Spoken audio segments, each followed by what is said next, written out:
Suzanne, you and your mother discussed this? No, the end of life decisions, or Yes, the end of life decisions and the fact that, did you know the odds? Did she know the odds on small cell lung cancer?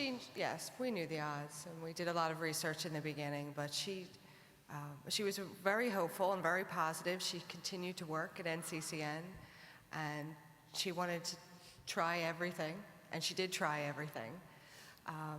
But we didn't discuss what would happen if she got really sick, and I think that left us. But she did get really sick. At that point, did you talk about it at all? Did you think it not best to talk about it?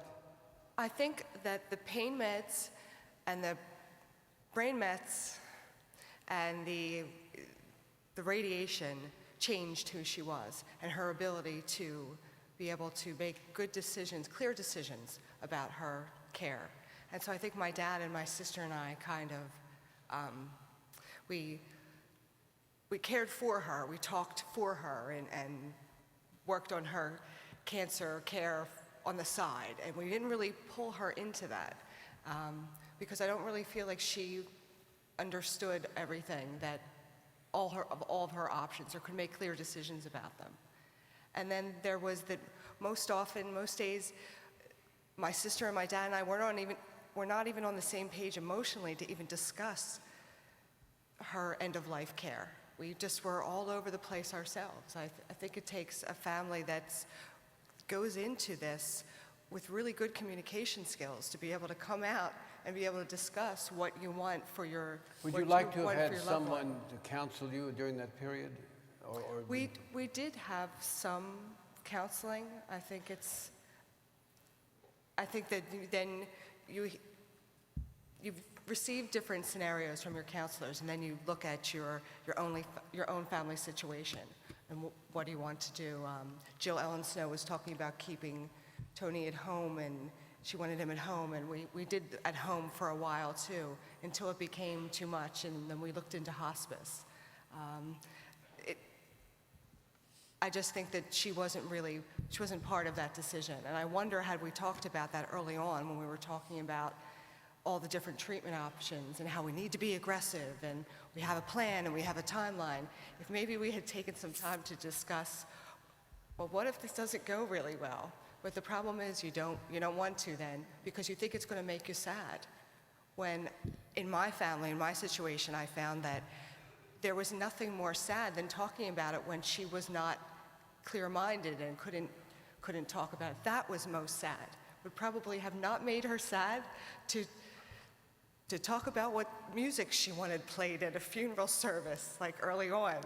But now, it was impossible not to be sad about it, because now there was no hope. In the beginning, talking about end-of-life decisions, there's still hope. In the end, if you're talking about it, then there's no hope, and then it's sad no matter what you're saying, so. Okay, Bill, so you looked at all the options, you talked to people, you researched this like you'd research an opposing team for the next game. Did you and Kay talk about? Well, the thing about with Kay is, we've talked about death. I thought the book Tuesdays with Maury was one of the greatest books, and I had all my girls read it at very young ages. Mitch Albom's book. Pardon me? With Mitch Albom, yes. Right. And, it's talking openly about death, and we did, but unfortunately Kay had,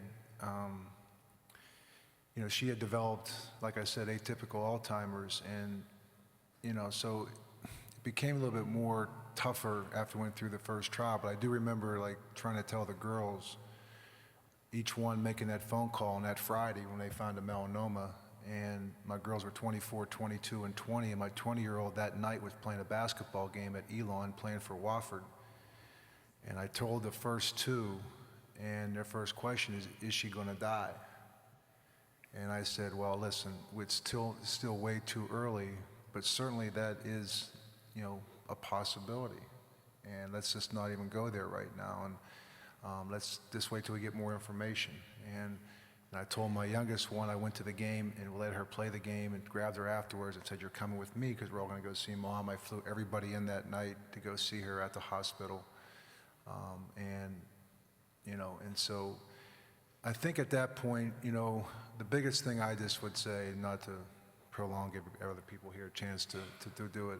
I was fortunate and blessed that my kids were at an age where they didn't understand it, but they knew how to accept sometimes things that you can't have control over.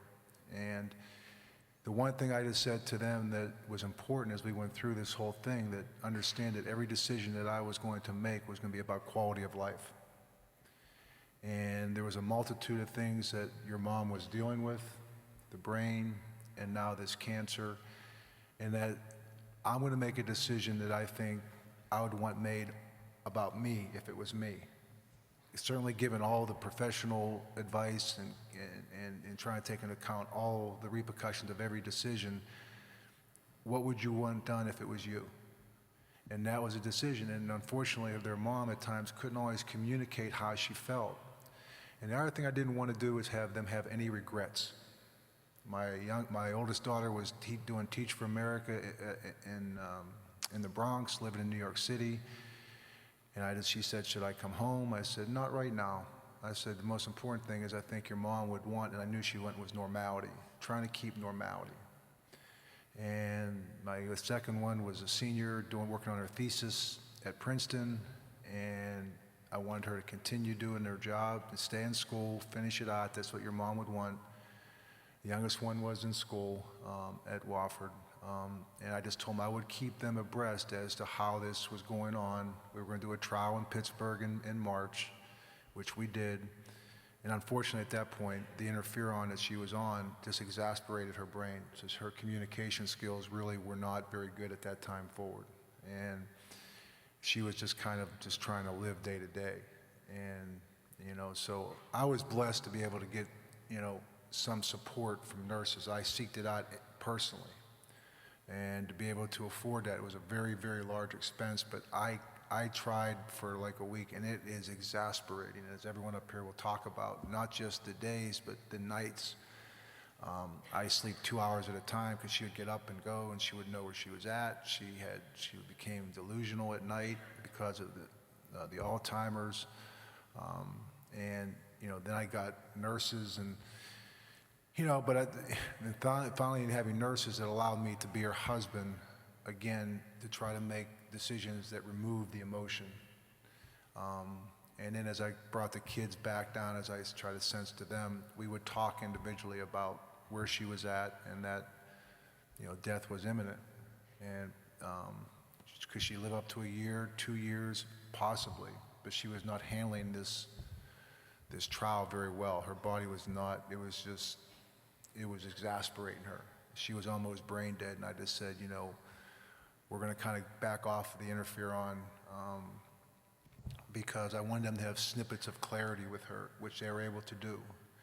And as we talk about even to this day, is those times in the couch, she never left the house, never spent a day out of the house, and would go to the same chair. We had the same routine in the morning. I would feed her, take her over to the chair, and the kids would come in periodically, sit next to her on the couch. But I made sure that they still had if they wanted to take trips, just keep things normal.